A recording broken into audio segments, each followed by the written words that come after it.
Days before US President Donald Trump meets Russian President Vladimir Putin in Alaska, without Ukraine or Europe at the table, European leaders and President Volodymyr Zelensky have issued a united warning.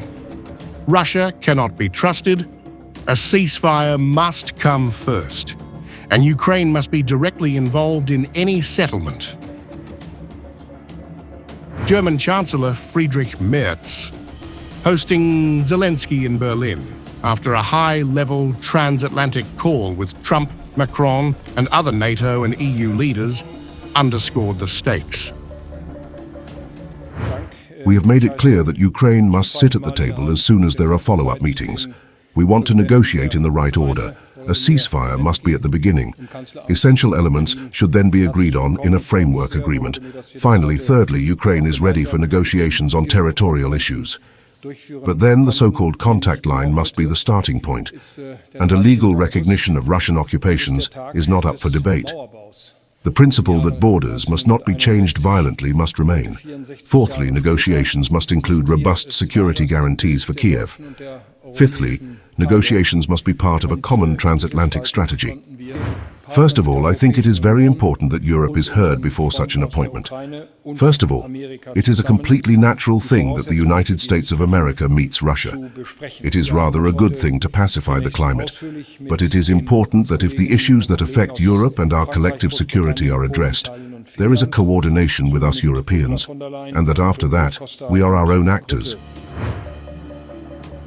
In Paris, French President Emmanuel Macron struck a careful balance, acknowledging the US-Russia meeting while warning that Europe's security must not be bypassed. French President and NATO ally Macron also reiterated a red line on Ukraine's sovereignty. The issues of the occupied territories will be determining elements of a peace negotiation. They are inseparable from the security guarantees that are brought to the rest of the Ukrainian territory and to Europe, and they cannot be discussed without the presence of the Ukrainian president around the table. There are not today, in a serious way, territorial exchanges that are on the table.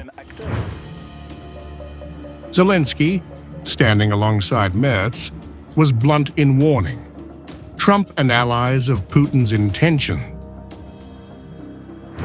Everything that concerns Ukraine must be discussed exclusively with Ukraine.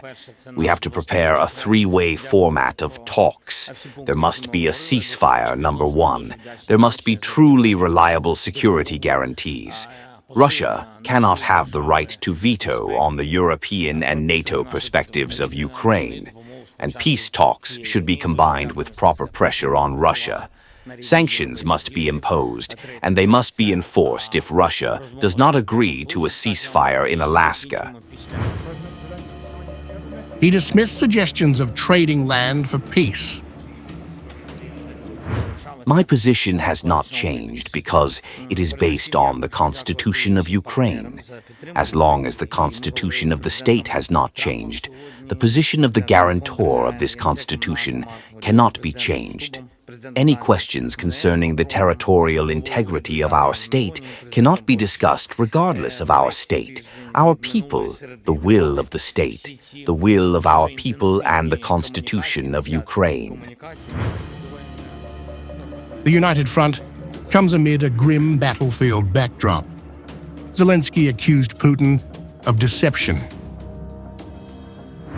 Putin is bluffing. He is trying to impose sanctions on Alaska, on all directions of the Ukrainian front. Russia is trying to show that it is possible to occupy the whole of Ukraine. Undoubtedly, this is their desire. Putin is also bluffing that sanctions are not important for him and that they do not work. In fact, sanctions are very helpful and affect the Russian military economy. Russia also has 3 times more losses, and this is a fact. With Trump set to meet Putin on August 15th in Anchorage, the Transatlantic alliance is rallying to prevent a settlement on Moscow's terms.